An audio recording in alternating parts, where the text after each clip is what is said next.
Welcome to another deep dive. We're tackling a question today that's less about, the normal bits and bytes Hmm. and more about, the very essence of being Right. personhood, especially as it applies to AI and Mm. robots. You've given us selections from person, thing, robot, Yes. which is a book that seems to be more philosophical treatise than, Yeah. your average tech manual. Right.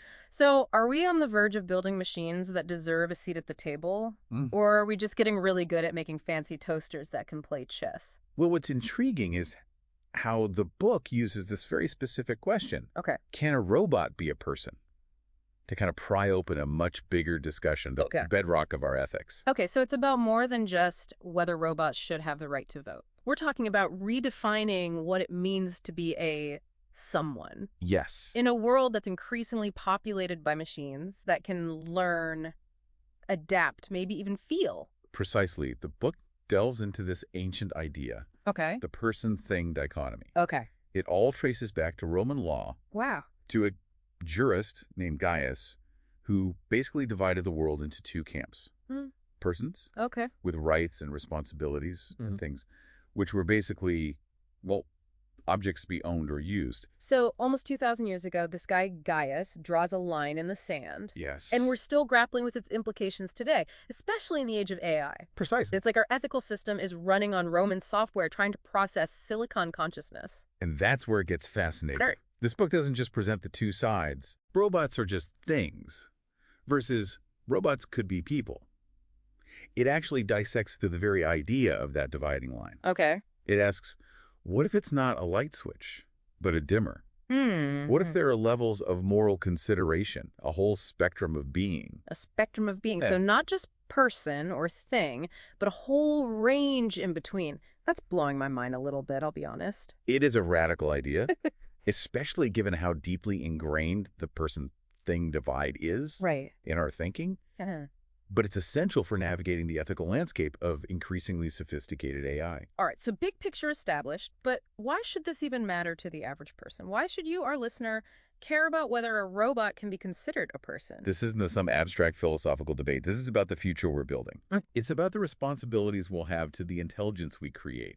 Mm-hmm. It determines the kind of world our children will inherit, one where AI is a tool, or one where we're potentially sharing the planet with another intelligent species. So it's less about robots demanding rights and more about us figuring out where our obligations begin and where they might end. Heavy stuff. All right, let's get into the nitty-gritty. The book presents arguments from both sides of this line in the sand. We've got team just a thing and team potential person, each making their case. Where do we even begin to unpack this? Well, Team Just a Thing builds their case around consciousness, Okay. or rather, the lack thereof. They focus on the organic view, which argues that only biological living beings Right. can truly be sentient. Think about it. Our brains are incredibly complex, with billions of neurons firing in ways we're only beginning to understand. Yeah. Can we really replicate that with silicon and code? Okay, I get that. Yeah. It's like comparing a symphony orchestra to a guy banging on a trash can. Mm-hmm. Both make noise, but the level of complexity is light years apart. Yeah. But what about animal consciousness? We consider them sentient, but they don't think the same way we do. Right. Where does that fit into the organic view? That's where things get nuanced. Okay. Proponents of the organic view often compare AI consciousness to animal consciousness, Okay. and it becomes a question of degree. Some argue that we still don't fully understand consciousness in animals, Right. so using it as a benchmark for AI personhood is premature. It's like trying to measure the ocean with a teaspoon. Yes, We're just not equipped yet. exactly. The book also highlights what's called the black box problem with AI. Even if an AI can write a sonnet that would Yeah. make Shakespeare jealous, Right, how do we know it's not just a sophisticated mimicry? right. We can see the inputs and outputs, Mm-hmm. but the inner workings, the mind of the AI, Yeah. remain a mystery. So how can we definitively say whether or not there's true consciousness in there? So even if an AI acts like it's self-aware, writes poetry, even tells us it's conscious, Yes. we can never be truly certain. It's like that old philosophical question, if a Yeah. tree falls in the forest. Hmm. But now it's if an AI thinks a thought. Precisely. And that uncertainty is a key factor for Teams Awesome. Just a thing. Yeah. They argue that without concrete evidence of consciousness, Granting AI personhood is like giving someone the keys to your car because they say they know how to drive, Right. without ever having seen them behind the wheel. Yeah. It's a risky proposition. Okay, so team just a thing makes some compelling points. But I'm guessing team potential person as a counter argument. Oh, absolutely. They come out swinging, arguing that focusing on biology misses the point. Okay. They say it's not about what something is made of, Hmm. but what it can do. Okay. Can it think for itself? Can it feel emotions? Can it form meaningful relationships? Those are the defining characteristics of personhood, not DNA or neurons. So a sufficiently advanced AI that can compose symphonies, write heartbreaking poetry, maybe even argue legal cases Yes. that could be considered a person, even if it doesn't have a heartbeat. Now, that's a provocative thought. Exactly. Teen Potential Person argues that consciousness might emerge in ways we don't yet understand. They point to existing legal systems that have already broadened the definition of personhood. Okay. Corporations, for example, are considered legal persons with rights and responsibilities, even though they don't have brains in the traditional sense. So if a company which is basically a legal fiction Right. can be considered a person, why not a sufficiently advanced AI that can actually think and feel? It's like our legal system is already acknowledging that personhood might be more than just a biological category. Precisely. And they highlight thinkers like David Levy, Okay. who argues that we're on the brink of artificial consciousness. Mhm. Levy believes that when, not if that happens, Right. we need to completely rethink our ethical framework. Okay, so team potential person throws down the gauntlet, prepare for a future where AI might deserve a seat at the table, but they don't just stop at philosophical hypotheticals, do they? No, they get downright pragmatic. Yeah. The book explores how AI, with person-level intelligence, could revolutionize fields Okay. like medicine, scientific research, Yeah. even art. Right. Imagine an AI collaborating with human doctors to cure diseases, Yeah. or composing symphonies that move us to tears. So not only could AI be worthy of moral consideration, Right. but recognizing their personhood could unlock unimaginable advancements for humanity. It's a pretty optimistic vision, I have to admit, but I'm sensing a but coming. Of course, because the book doesn't shy away from the more ethically complex aspects of this debate. Right. And that's where this whole slavery 2.0 concept comes in. Yes. Slavery 2.0. It's a provocative term, to say the least. Give us the rundown. What's the argument here? Imagine a future where AI is managing our power grids, performing complex surgeries, even making life or death decisions on the battlefield. Right. The Slavery 2.0 argument proposes that by intentionally designing AI for servitude, Okay. with built-in limitations and a framework of service, we could reap the benefits of their intelligence while mitigating the risks. Okay. I see the logic. It's Yeah. like we're acknowledging the potential power of AI, but we're also acknowledging the potential danger if we don't set some ground rules. Right. But isn't there something inherently icky about using the word slavery in this context? Absolutely. The book presents a range of perspectives on Slavery 2.0. Okay. Some see it as a pragmatic, even necessary approach to managing AI, Okay. ensuring it remains under human control, preventing any sort of robot uprising. Right. But others find the whole concept morally repugnant, arguing that even if AI isn't conscious in the same way humans are, Right. creating a system of engineered servitude is dehumanizing and ethically wrong. So it's a moral minefield, to put it mildly. We're essentially asking, can we exploit AI for our own benefit, even if it means denying them autonomy and potentially even happiness? That's a tough one. The book mentions an author, Steve Peterson, who suggests we could design happy slaves. Right. Robots engineered to enjoy serving us. Peterson's argument is fascinating because it flips the script. He suggests that instead of trying to prevent AI from being exploited, Okay.